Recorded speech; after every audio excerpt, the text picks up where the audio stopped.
Sun Risers Hyderabad versus Mumbai Indians మ్యాచ్లో pitch report రాకముందు వరకు అందరూ కూడా ఈ మ్యాచ్లో ఎస్ఆర్హెచ్ భారీ స్కోర్ చేసి సులభంగా గెలుస్తానని చాలా మంది అనుకున్నారు. కానీ పిచ్ మాత్రం ఎస్ఆర్హెచ్కి పెద్ద షాక్ ఇచ్చింది. ముంబై మాస్టర్ ప్లాన్తో పిచ్ని పూర్తిగా మార్చేసింది. పిచ్పై లైట్గా గ్రాస్ ఉంచి బాల్ బ్యాట్ పైకి రాకుండా పూర్తిగా బౌలింగ్ పిచ్గా మార్చేసింది. ఇది ఎస్ఆర్హెచ్కి అతిపెద్ద సమస్య. ఎందుకంటే మన వాళ్ళు బ్యాటింగ్ పిచ్ అయితేనే దంచుకొడతారు. పిచ్ మారితే మన వాళ్ళు దూకుడు కానకట్ట వేసినట్టే. సరిగ్గా ముంబై కూడా ఎస్ఆర్హెచ్కి ఇది అతిపెద్ద వీక్నెస్. ఇది తెలుసుకున్న ప్రతి టీం ఎస్ఆర్హెచ్ బ్యాటర్లకు వ్యతిరేకంగా బౌలింగ్ పిచ్లు తయారు చేయడం మొదలుపెట్టాయి. ఈ మ్యాచ్లో ముంబై గెలవడానికి అన్నట్టు టాస్ రూపంలో వాళ్ళకి మరింత అదృష్టం కలిసి వచ్చింది. దీంతో టాస్ గెలిచిన ముంబై వాళ్ళ ప్లాన్లో భాగంగా బౌలింగ్ అయితే ఎంచుకుంది. ఎందుకంటే అలాంటి పిచ్పై బౌలర్స్దే ఆధిపత్యం ఉంటుంది. బాల్ బ్యాట్ పైకి వెళ్లకుండా బ్యాటర్స్ని ఇబ్బంది పెడతారు. పైగా మొదటి ఇన్నింగ్స్లో డ్యూ కూడా ఉండదు. కాబట్టి బాల్ మొత్తం బౌలర్స్ చెప్పినట్టే వింటుంది. బాల్ని ఎలా కావాలంటే అలా స్వింగ్ చేయగలరు. ఇది ముంబైకి కలిసి వచ్చే అతిపెద్ద అదృష్టంగా చెప్పొచ్చు. మ్యాచ్ ఓడిపోయిన తర్వాత ఎస్ఆర్హెచ్ ప్యాట్ కమిన్స్ కూడా ఇదే చెప్పుకొచ్చాడు. వికెట్ చాలా కష్టంగా ఉంది. మేము బ్యాటింగ్లో కొన్ని తక్కువ పరుగులే చేశామని చెప్పాడు. పిచ్ అంత తేలికగా లేదు, కష్టంగా ఉంది. ఇక్కడ వేగంగా స్కోర్ చేయొచ్చు అని అనుకుంటాం, కానీ అలా జరగట్లేదు. ముంబై బౌలర్లకు పిచ్ అనుకూలంగా ఉంది. అందుకే 160 పరుగులకి మమ్మల్ని కట్టడి ఫైనల్లోకి చేరాలంటే హోమ్ గ్రౌండ్తో పాటు బయట మైదానాల్లో కూడా బాగా ఆడాలి. కానీ దురదృష్టవశాత్తు ఇది జరగట్లేదు.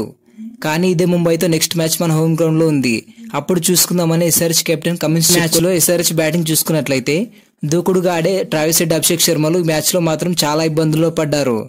పవర్ ప్లేలో హైయెస్ట్ రన్స్ చేసిన రికార్డు వీళ్ళ సొంతం. అలాంటి వీళ్ళను ముంబై బౌలర్స్ పూర్తిగా కంట్రోల్ చేశారు. ముఖ్యంగా ఈ సీజన్లో పవర్ ప్లేలోనే ఈ ఓపెనర్స్ వికెట్లు కోల్పోయి ఎస్ఆర్హెచ్ ఓడిపోవడానికి ముఖ్య కారణంగా మారారు. అలాంటి వీళ్ళు పవర్ ప్లేలో వికెట్ పడకుండా ఆడితే ఎలా ఉంటుందో మన పంజాబ్తో జరిగిన మ్యాచ్లో చూసే ఉంటారు. అలాంటి ప్లేయర్స్ ఈ మ్యాచ్లో పవర్ ప్లేలో వికెట్ పడకుండా ఆడినా కూడా పిచ్ కారణంగా భారీ స్కోర్ అయితే చేయలేకపోయారు. ముఖ్యంగా ట్రావిస్ హెడ్ ఇంత తక్కువ స్ట్రైక్ రేట్తో ఆడడం ఇదే మొదటిసారి అనుకుంటా. పవర్ ప్లేలో ఎస్ఆర్హెచ్ ఓపెనర్స్ ఒక సిక్సర్ కూడా కొట్టలేకపోయారు. ట్రావిస్ హెడ్ కంటే కొంచెం బెటర్గా ఆడిన అభిషేక్ శర్మ 7 బౌండరీల సాయంతో 40 పరుగుల వరకు చేశాడు. ఈ మ్యాచ్లో పవర్ ప్లేలో కూడా ఎస్ఆర్హెచ్ 48 పరుగులు మాత్రమే చేయగలిగింది. ఈ మ్యాచ్లో ఇషాన్ కిషన్ పై అందరికీ భారీ అంచనాలే ఉండేవి. ఎందుకంటే గత సంవత్సరం వరకు ఇషాన్ కిషన్ ఎంఐ తరపున ఈ గ్రౌండ్లో చాలా మ్యాచ్లు ఆడిన అనుభవం ఉంది.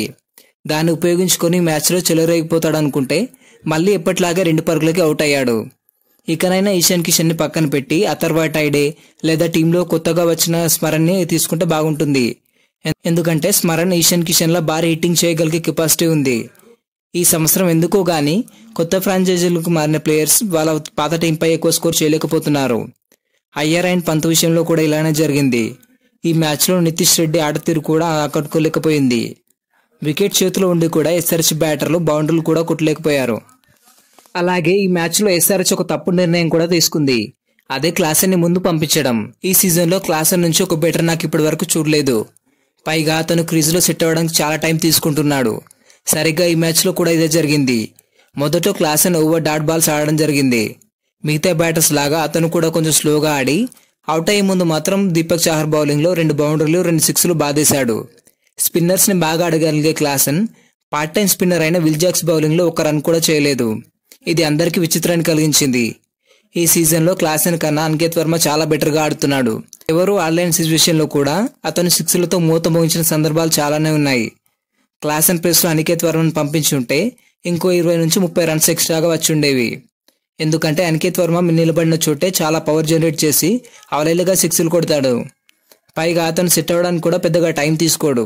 స్పిన్నర్స్ వస్తే మాత్రం అనికేత్ వర్మకు పండగే. ఈ మ్యాచ్లో కూడా చూసుకున్నట్లయితే అనికేత్ వర్మ వచ్చి రాగానే 2 భారీ సిక్సర్లు కొట్టాడు.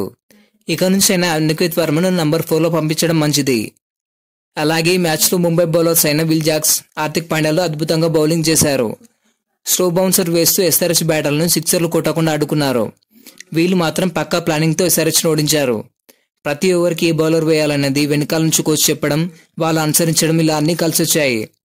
ఎంఐ బ్యాటింగ్ చేస్తున్న సమయంలో కూడా డ్యూ రావడంతో ఎంఐ బ్యాటర్లకు అదృష్టంగాను మారి ఎస్ఆర్హెచ్ బౌలర్లకు దురదృష్టంగా మారింది. అందుకే ముంబై బ్యాటర్లు స్ట్రగుల్ అవ్వకుండా సులభంగా మ్యాచ్ గెలిచారు. ముఖ్యంగా విల్ జాక్స్ ఇటు బౌలింగ్లోనూ అటు బ్యాటింగ్లోనూ తన సత్తా చాటుకున్నాడు.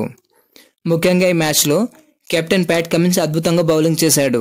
4 ఓవర్లు వేసి 3 వికెట్లు తీసి కేవలం 26 పరుగులు మాత్రమే ఇచ్చాడు. అలాగే ఇషాన్ మలింగ మొదట్లో రన్స్ ఇచ్చినా కూడా చివర్లో 2 వికెట్లు తీసి ఒక రకంగా ఈ మ్యాచ్లో మన బౌలర్లు మంచిగానే బౌలింగ్ చేశారు. ఇంకో 30 రన్స్ ఎక్స్ట్రా ఉండి ఉంటే మన వాళ్ళు ఖచ్చితంగా డిఫెండ్ చేసేవాళ్ళు. కానీ ఈ ఓటమితో ఎస్ఆర్హెచ్ ప్లే ఆఫ్స్ అవకాశాలు డేంజర్లో పడ్డాయి. 7 మ్యాచ్లు ఆడిన ఎస్ఆర్హెచ్ కేవలం 2 మ్యాచ్లు మాత్రమే గెలిచింది. ఇప్పటికీ ఆల్మోస్ట్ సగం లీగ్ కంప్లీట్ అయింది. ఎస్ఆర్హెచ్కి ఇంకా 7 మ్యాచ్లే మిగిలి ఉన్నాయి. రన్ రేట్తో సంబంధం లేకుండా ప్లే ఆఫ్స్కి చేరాలంటే 7కి 7 మ్యాచ్లు గెలవాలి. అప్పుడే 9 విజయాలు 18 పాయింట్స్తో ప్లే ఆఫ్స్లోకి చేరగలదు.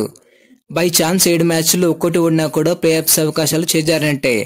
కర్మకాలి 2 మ్యాచ్లు ఓడితే మాత్రం సన్ రైజర్స్ హైదరాబాద్ ఈ 2025 ఐపీఎల్లో ప్లే ఆఫ్స్ రేస్ నుంచి అధికారికంగా తప్పుకొని అస్సాం ట్రైనింగ్కి ఇంటికి వెళ్లాల్సిందే.